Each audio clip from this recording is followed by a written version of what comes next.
Good afternoon. Members, today we're supposed to receive a classified briefing from the Trump administration, but clearly the chaos and the confusion coming out of the White House made that impossible. It is completely unacceptable that Congress has not been briefed on this in a timely fashion. We need evidence, we need details, and we need to know them now. There are a number of outstanding questions, including whether this attack achieved the administration's stated goals. Launching an attack without congressional authorization is wrong. Launching a potentially unsuccessful attack without congressional authorization would be an administration-defining failure. And this is a defining week for the Trump presidency. He has asked Republicans to put the unpopular One Big Ugly Bill on his desk by July 4th so that he can celebrate Independence Day by throwing 16 million people off of their health insurance to pay for billionaire tax breaks that explode the deficit by over $3 trillion. And now he's putting American troops in harm's way in the Middle East after promising that he'd restore peace.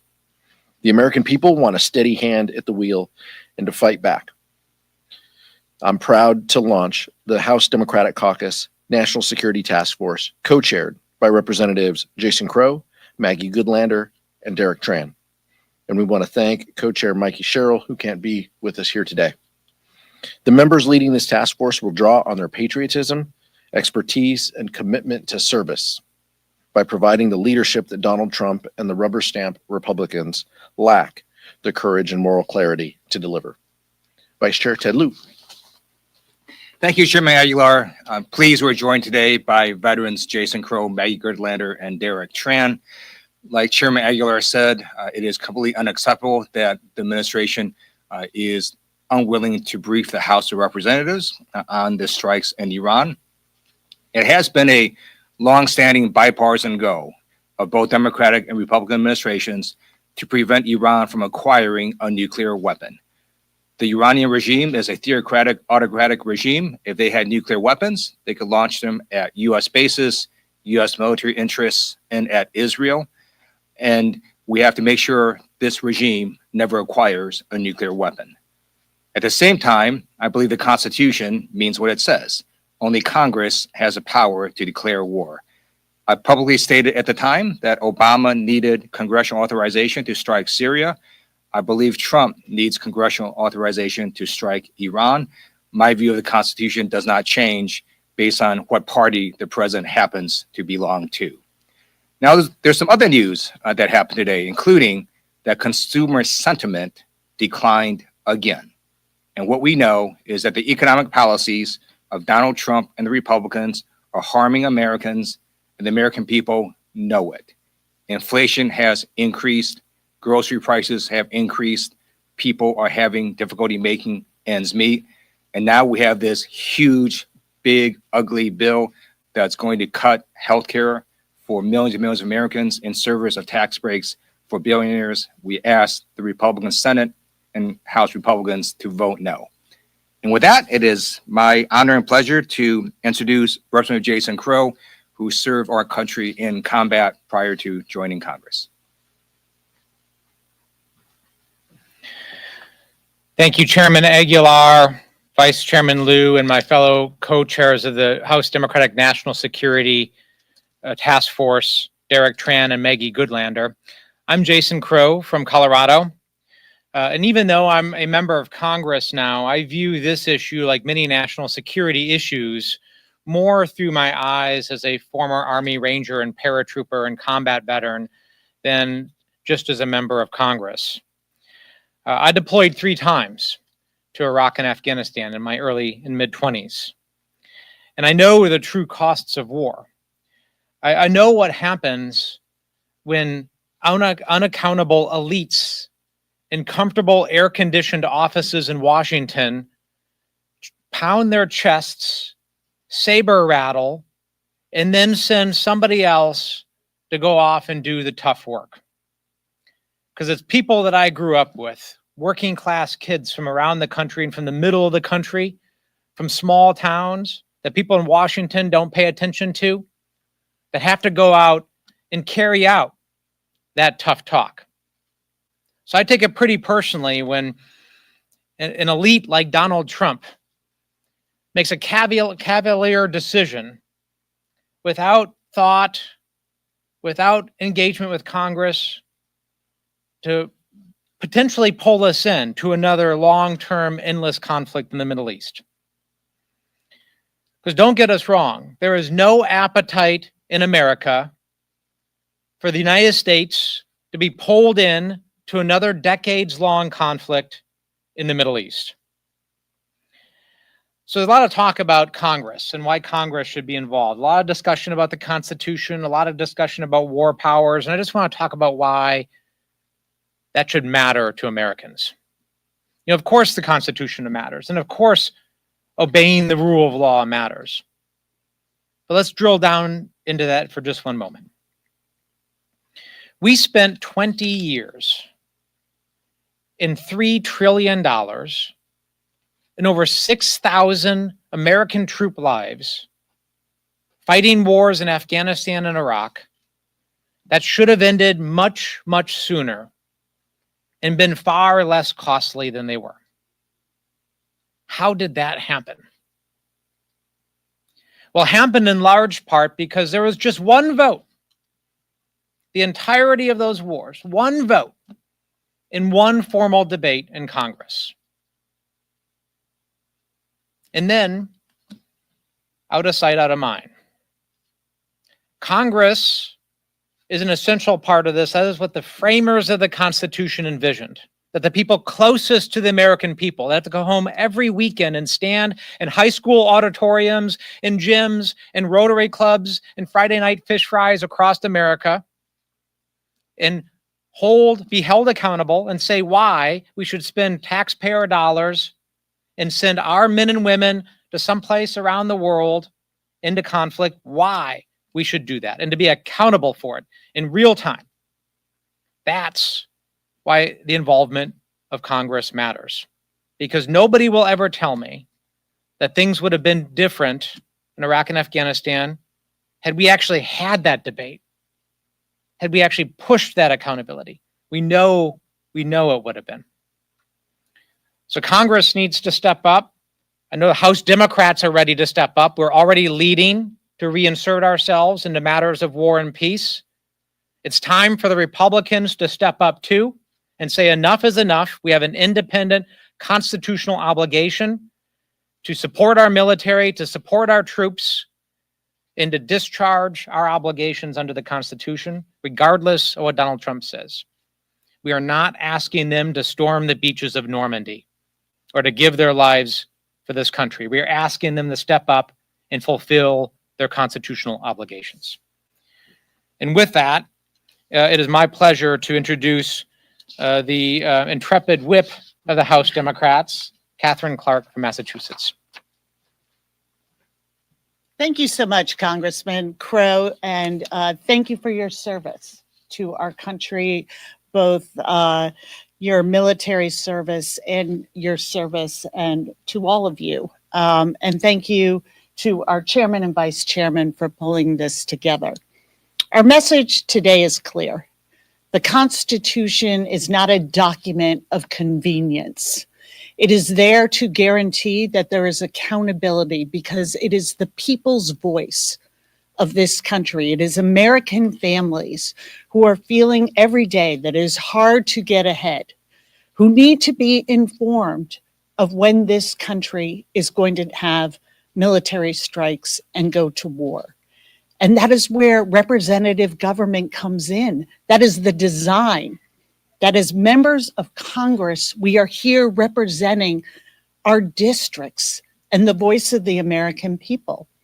So when we have a president and an administration and now a Republican party in Congress that has decided the American people are not entitled to know anything. It is a trust us, we are doing what we're doing. You are just here to pay the taxes while we debate these things internally without your representatives involved. That is an outrage and an insult to families at home. who at this time, where 60% of American families are feeling they can't provide the basics, while we are debating a GOP bill that wants to take away health care from 16 million Americans, that wants to take away food programs, strip funding from veterans' benefits. The audacity of then coming forward and saying, on top of all that, we feel that you are not entitled to the basic information around our national security and such profound decisions about whether to go to war or not. This is far beyond a briefing and what day it will be held. It is the fact that we have been demanding information on behalf of American families, of American veterans, of those who are in active duty and their families who deserve answers on what our country is committing as far as foreign action and why. Thank you. Next, co-chair Maggie Goodlander. Thank you so much. I'm really grateful to our leadership and to my colleagues who are part of this task force, which I'm really proud to be part of. I represent the Live Free or Die state of New Hampshire here in Congress, and we've got freedom-loving patriots right here on this podium who believe deeply in our mission and our role. And what I'd say is I'm about to turn it over to Derek Tran, who, like my dad, joined the military at age 18. My dad, Ted, always said he got his education in the United States Navy, and so did I. I really did. I served 11 years as an intelligence officer in the Navy Reserve. I learned in the Navy that and saw firsthand that the United States of America has brutal and determined enemies all across the world, including in Iran. I saw firsthand how our patriotic service members, when they take an oath to this document, I bring my Constitution with me everywhere I go in this job because it's a useful document to have these days for questions big and small. When they take an oath to this, they mean it. And I also learned in the Navy firsthand why our framers were really smart to give Congress a central role in American national security and in matters of war and peace, because there are no more consequential decisions than can be made. What we see today is an administration that is completely ignoring the role of Congress in matters of war and peace, and it's having real consequences. It's been said, we just came back. I was pounding the pavement all across New Hampshire. I heard from the families of service members who are asking basic questions that this administration should be answering to the American people about why we went ahead and conducted a military strike without congressional authorization, what the impact of that strike was, what damage did it do to Iran's nuclear program and their nuclear industrial base, and what is the plan now? This is why Congress has got a role in questions of war and peace, and why this administration is going to have to answer to us. I'm really proud to be in this effort alongside all of you, and delighted to turn it over to my colleague and Army veteran, I'll allow it, go Navy, Derek Tran. Thank you so much, Rep. Goodlander. Good afternoon, everyone. Thank you for coming, and thank you especially to my colleagues with whom I am so proud to stand shoulder to shoulder with. I joined the Army Reserves when I was 18 years old. I walked into that recruitment office because I was committed to giving back to the country that has given me so much. My parents fled a communist dictatorship and came to the United States seeking the freedom and democracy that define the core of our national values. I brought that background with me to Congress, and I'm so proud to lend my voice as a leader of the House Democratic Caucus on the National Security Task Force. Just this week, we learned in terrifying detail just how important our voices are at this critical moment. Iran and its proxies pose a serious threat to our nation, and American people are looking for measured, steady leadership to protect our national security. They're not seeing it from President Trump. They're not seeing it from congressional Republicans who refuse to hold this president accountable.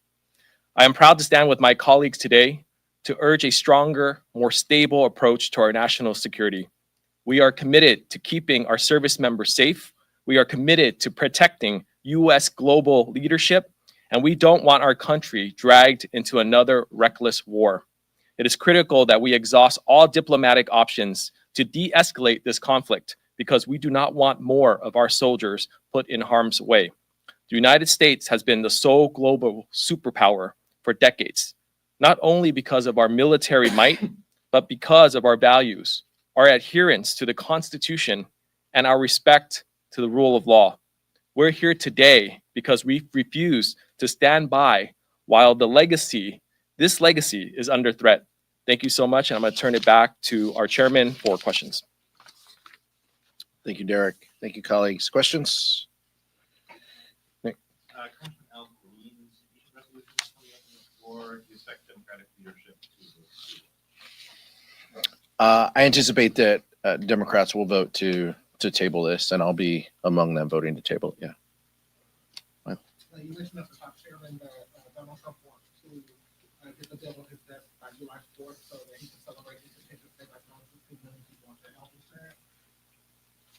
How will House Democrats, you all have done days of action during recesses, you've held press conferences, had different types of events. As this thing gets closer to the Senate taking it up and potentially coming back to the House, what can Americans expect to see from House Democrats as this gets down to the wire on pushing back against the SNAP cuts, the Medicaid cuts, within the context of this Iran-Israel conflict? You all are balancing a lot of different kind of walking and chewing gum at the same time. What can folks expect in this fight against the bill as it comes back? All of this is, as my colleague said, all of this is about the American people. You know, their safety and security is front of mind, whether it's keeping them out of harm's way and protecting their national security or looking out for their health and safety. All of that fits within the same theme, and that is the focus of House Democrats, is how do we make lives better for folks in our community. But we're not going to be distracted. We're not going to take our eye off the ball. The Senate is going to do whatever the Senate has to do, but we know that this bill is coming back at some point. We can't control when that happens, but as we get closer to that, we will use our voices and we will be very clear with the American public, guided by, and this shocks our Republican colleagues, guided by the facts, guided by the CBO saying this is going to kick 16 million people off of their health insurance, guided by the nonpartisan analysis that says this is going to put a $4 trillion hole in the deficit. Those are things that House Democrats will continue to amplify. And what that means to folks in our community is this means people are going to lose their health care. This means hospitals are going to close. That's what's at stake. And House Democrats are going to continue to use every tool we can. If we're here over the next intervening days or whatever that holds, we're going to make our voices heard back home and across this country using our voices and getting the word out. Vice Chairman. So again, this big, ugly bill is the largest healthcare cut in U.S. history. And according to the facts, as Chairman Aguilar laid them out, 16 million people are going to lose their health care. And why? Why are we doing this? Tax breaks for billionaires. That's literally what the bill does. And the more the American people find out about the bill, the more they dislike it. Even now, this bill is 21 points under water, a shockingly low result, only matched by Donald Trump's polling approval, which the latest AP poll had him at 21 points underwater, with 60% disapproving of Trump's job performance. So what Trump Republicans are doing is not popular, and the more American people find out, the more they dislike it. Thank you. As far as the briefing on Iran that was supposed to be this afternoon, could you just walk us through any conversations that you've had with Republican leadership about this briefing and why they say it was canceled, whether there's any plans to hold it on a date in the future? I don't have anything that isn't public. I read it on X as well, just like everybody else. I assume that this will, come up in the next few days, but I find it incredibly frustrating and difficult that we can't get the answers to our questions. Are our service members in harm's way? Was this a successful mission? Where is the enriched uranium? These are all fairly straightforward questions, and Congress deserves answers. This isn't a partisan issue. I hope we get answers to those questions. We have no idea on the timing. Representative Crow. I think it's really important to underscore that the president, any president, has self-defense authority under Article 2 of the Constitution. But to meet that threshold, you have to show that there was an imminent risk of attack against Americans or U.S. facilities. That's the standard. As a member of the Armed Services Committee and the House Intelligence Committee, I have not seen any evidence leading up to the attack that there was an imminent risk to Americans or to U.S. facilities to meet that threshold. So the administration has to answer for that. And that's why it's really important we get answers quickly, because this is the type of situation that could spin out of control very rapidly. Just to follow up on Nick's question about the impeachment motion to table today, obviously the Democrats have been very united against pushing back the big beautiful bill. Several other issues you have shown a unified force on issues like this as it relates to impeachment. Is it unhelpful for your members to come forward and put an issue on the table like impeachment that divides the caucus? Members are going to represent their constituents and their communities. Members have gone back home. They've had town halls. They've heard from their constituents. They bring back those ideas and those interests every week. That is the nature of this place. So at this time, at this moment, we are focusing on what this big ugly bill is going to do. I think anything outside of that is a distraction, because this is the most important thing that we can focus on. And so that's what we plan to do in the next days that we're here, and that's what I expect members to carry forward. Thank you. So these past couple of days, Democrats have been calling on the White House and Republicans in general to disclose more information about these strikes. But in terms of the actual policy of the U.S. striking Iran, where does House Democratic leadership stand? What is the official stance? And also, are you guys going to be giving members talking points with regards to the policy? Well, we will lean on our committees of jurisdiction, but also the Democratic Caucus National Security Task Force that you see some of the members behind us. As you saw, the War Powers Resolution introduced by ranking members Meeks, Adam Smith, and Jim Himes. Those are going to be the committees of jurisdiction that guide us on these issues. What I can tell you is, I'd just echo what Representative Crow mentioned. The president has Article 2 authority, but he needs to discuss that with us. If there is an imminent threat to the United States, the Gang of Eight needs to be read in on that. There was not a Gang of Eight meeting prior to this, prior to the bombing. So those are concerns that we have. We respect and can appreciate the separation of powers. We understand that even when the president doesn't respect Article 1, they should know that we respect Article 2. But that still means that there is a process. We need to follow that process and ensure healthy communication, especially when it comes to national security interests that affect our troops abroad. Mike? On the War Powers question, Mr. Lieu, you mentioned Syria and Obama and their strikes for that without congressional approval. Speaker Johnson, a few hours ago, ticked off a long list of examples of Democratic administrations taking similar steps.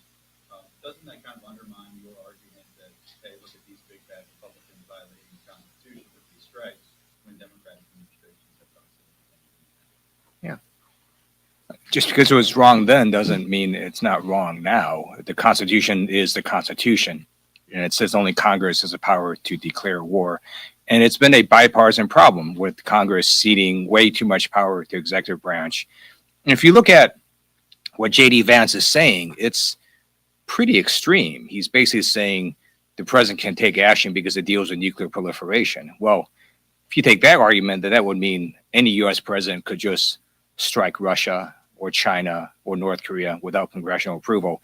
That's just insane. And so we're reasserting Congress's role on the Constitution. Again, just read it. It's pretty clear. Only Congress has power to declare war.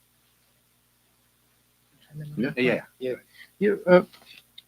On the AUMF question and the war powers question, listen, if you give somebody a credit card, they're going to use it, right? Well, what's happened is that Congress gave the presidency, Democrat presidents and Republican presidents decades ago, a credit card, but the bill has to be paid by the American people, right? So it's actually Congress's responsibility now to step up and to take it back, right? Because it's been used and abused for too long by too many different people, right? The difference here is that House Democrats take that seriously.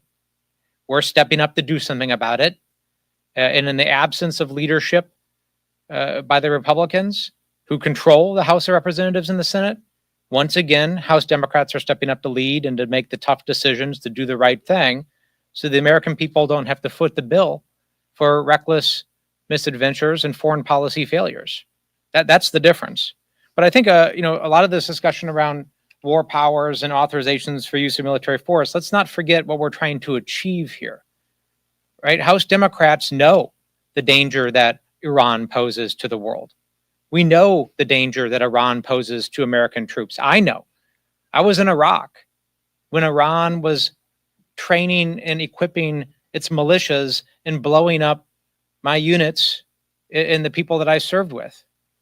We understand that it's a state sponsor of terror and one of the more malignant regimes in the world. So we want to do something about it, but we want to do something that is permanent and is verifiable. We understand you cannot bomb your way out of this. It has to be permanent and it has to be verifiable. And that will only be done at a negotiating table when we get back to an agreement similar but different from the one that Donald Trump tore up. You can't bomb your way out of this. Last question, PK. I guess to follow up, though, you had Democratic control in 21 and 22, and there was a sort of effort at trying to do some sort of AUMF. It went nowhere. Do you all regret you've had moments in the past with Democratic presidents where there was an ability to do something and you had But what we can handle is what's in front of us today. We can write books and fill your column inches with regrets under this dome. We'll save that for other days. But what is in front of us today is, are we going to stand up for our constitutional authorities? Are we going to protect the role that Congress has here? Are we going to look out for American service members by asking tough questions? That's our role. And like the vice chair said, that should not just be when you disagree with the administration or when you have a different political party from the administration. If we're truly going to do the people's business here, we need to ask those tough questions, and we need to wait till the winds line up and the stars align and we can get something done. That part is unfortunate. Maybe we've missed a few opportunities, but that doesn't mean that we turn a blind eye right now. It doesn't mean that we just let Donald Trump walk all over us. It means that we stand up for our authority and speak up on behalf of our constituents at every opportunity. Thank you.